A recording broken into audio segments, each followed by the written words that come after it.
అడుగుతాండా అయ్యా చంద్రబాబు నాయుడు గారు, అయ్యా లోకేష్, అమ్మ భువనేశ్వరమ్మ, ఇటువంటి ప్రజాస్వామ్యం కావాలంటే, ఇంత దరిద్రంగా చేయాలనుకుంటే నువ్వు ఒక జీవో పాస్ చేసుకొని నీకు నచ్చినటువంటి అభ్యర్థులు నువ్వు చేసుకో.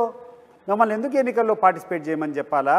ఈరోజు ప్రపంచానికంతా కూర్చొని ఏదో జగన్మోహన్ రెడ్డికి పరపతి పోయిందని చెప్పి ఎందుకు ప్రచారం చేయాలా?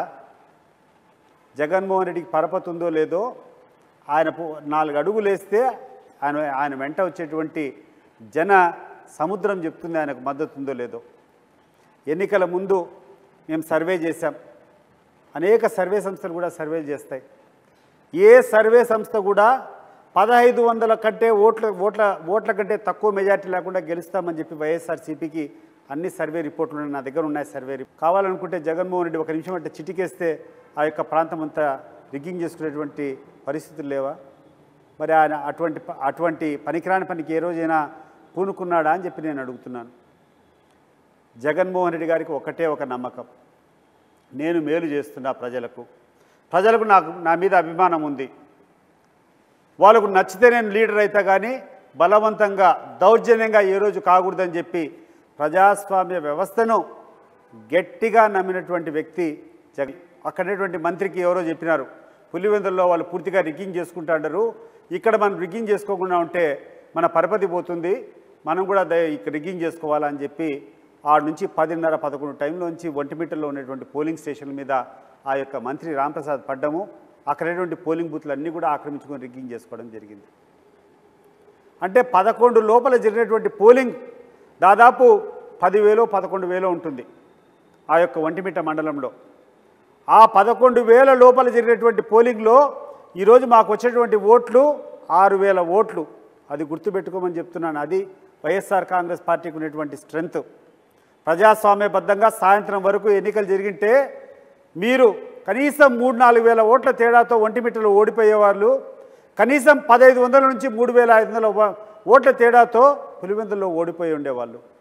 కానీ ఈరోజు ఓడిపోవడం, ఈరోజు మీరు తప్పుడు మార్గాలతో పులివెందుల్లో ఉన్నటువంటి జెడ్పీటీసీ ఎన్నికను పోలీస్ సహకారంతో బయట నుంచి వచ్చినటువంటి వ్యక్తులందరినీ కూడా క్యూలో పెట్టుకొని ఓట్లు వేయించుకొని గెలిచారని చెప్పి మీరు చేసుకునేటువంటి ఈరోజు ప్రచారం చూస్తూ ఉంటే అసలు నవ్వాలనో దీన్ని చూసుకొని ఏమనుకోవాలనో కూడా అర్థం కాదు. మీకు అంత ధైర్యం ఉంటే, నిజంగా మీకు ప్రజాస్వామ్యం మీద విశ్వాసం ఉంటే, నేను అడిగేటువంటి ఒక్కటే ఒక ఛాలెంజ్, మీరు సిద్ధంగా అండి. తిరిగి ఎన్నికలు జరిగేదానికి మీరు సిద్ధమా? తిరిగి ఎన్నికలు జరిపిద్దాం మీరు సిద్ధమా అని చెప్పి నేను అడుగుతున్నాను. రెండవది, అది పక్కన పెట్టండి. మీరు ఇంత చౌకబార్ ప్రకటనలు చేస్తున్నారు. హైదరాబాద్ నుంచి కానీ లేకుండా ఉంటే విజయవాడ నుంచి కానీ ఈ సమాజంలో పేరున్నటువంటి ఒక ఉన్నతమైనటువంటి టీమును పంపించి ఆ గ్రామాల్లో విచారించమని చెప్పండి. ఆ గ్రామాల్లో ఉన్నటువంటి ప్రజల యొక్క అభిప్రాయాన్ని తీసుకోమని చెప్పండి. వాళ్ళకు ఆ రోజు స్వేచ్ఛగా ఎన్నికలు జరిగాయా లేదా అని చెప్పి ఆ గ్రామాల్లో పోయి అడిగితే తెలుస్తుంది. ఈ విచిత్రమైనది నేనైతే ఎక్కడ చూడలేదు. మీరేమన్నా చూసారండి ఇది ఎక్కడన్నా ఎప్పుడన్నా? అని నాకు చాలా నమ్మకం చంద్రబాబు నాయుడు గారి మీద. ఆ రోజే అనుకున్నా తిప్పి వాళ్ళకి ఈయన ప్రశ్న వేస్తారని. అదే జరిగింది. వాళ్ళేమి దానికంటే కూడా ఏం చేయలేకపోయారు, వాళ్ళు ఏం ప్రశ్నలు అడగలేకపోయారు. ఎందుకంటే వాళ్ళకు కూడా తెలుసు ఈయన ఏం చేయరని. ఎవరి కోసం అండి? ఆంధ్రప్రదేశ్ ప్రజల కోసం.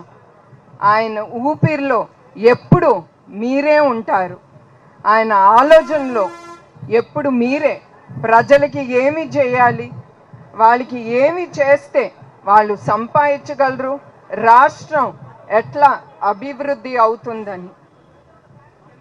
అట్లానే ఆయన ఎప్పుడు ఏ కంపెనీ తీసుకొద్దాం, ఏ కంపెనీ తీసుకొస్తే యంగ్స్టర్స్కి, విద్యార్థులకి ఉద్యోగాలు కల్పించాలని.